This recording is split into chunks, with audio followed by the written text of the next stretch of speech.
Hello, good morning. ওজন কমাতে চান ঝড়ের গতিতে? তাহলে আমাকে কিন্তু ফলো করতে হবে। কিচ্ছু নয়, জাস্ট আমাকে ফলো করুন। আমি যা যা করছি সেগুলো শুরু থেকে শেষ পর্যন্ত খুব ভালোভাবে নোটিস করুন এবং আজ থেকেই লেগে পড়ুন। তো চলুন সময় নষ্ট না করে শুরু করা যাক। আমরা অনেকেই বয়সটাকে বাধা মনে করি।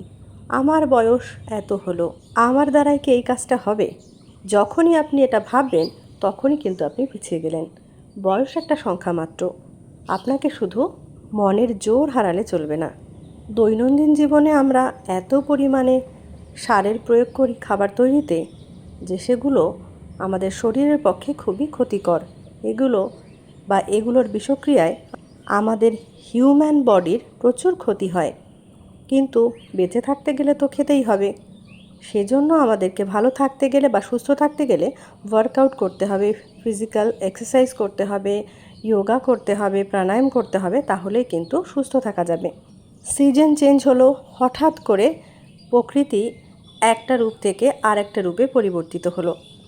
মানুষের জীবনেও যখনই ঋতু পরিবর্তন হয়, মানুষের জীবনেও এরকম ঋতু পরিবর্তন হয়, বিভিন্ন চেঞ্জেস আসে। যেমন হঠাৎ করে সিজন চেঞ্জ হলে মানুষের শরীর খারাপ হয়।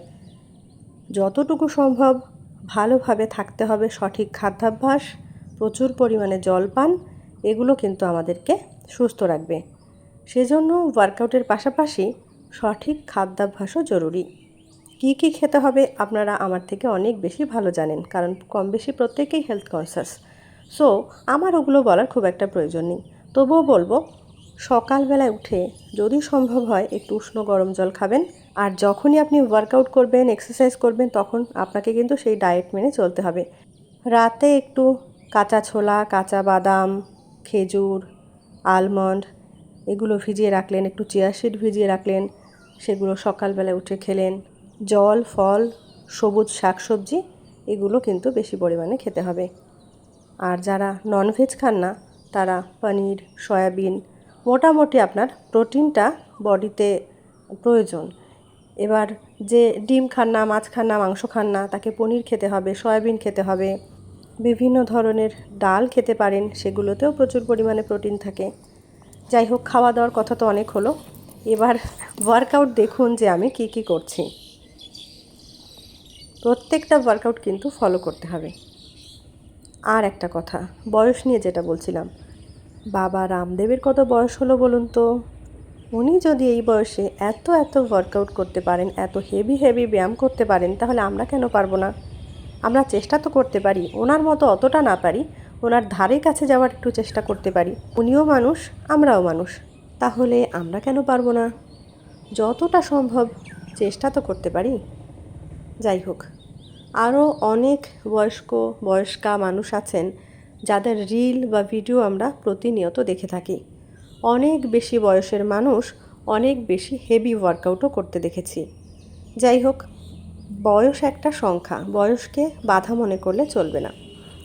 জীবন একটাই, পৃথিবীতে কত কি করার আছে, কত কি জানার আছে, কতটুকুই বা আমরা জানতে পেরেছি বা জানতে পারি, আর কতটুকুই বা আমরা আমাদের ব্যক্তিগত জীবনে তার প্রয়োগ করতে পারি।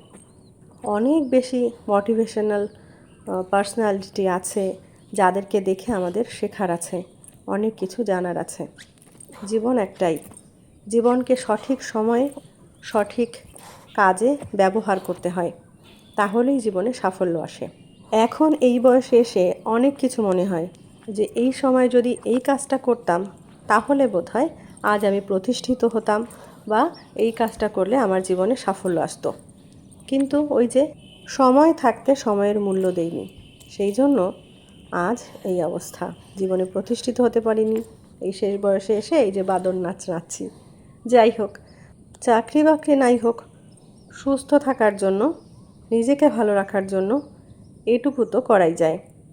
দিনকাল খুবই খারাপ, চাকরি বাকরি নেই, পরীক্ষা নেই।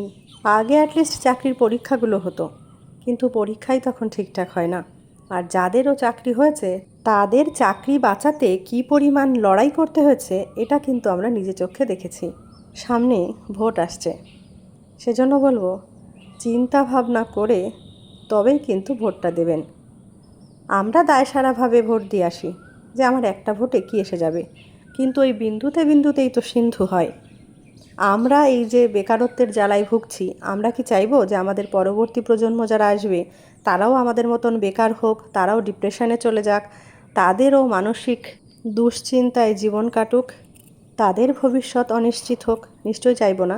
সেই জন্য আমরা প্রত্যেকেই চিন্তা ভাবনা করে সঠিক কাজ করব। ধন্যবাদ।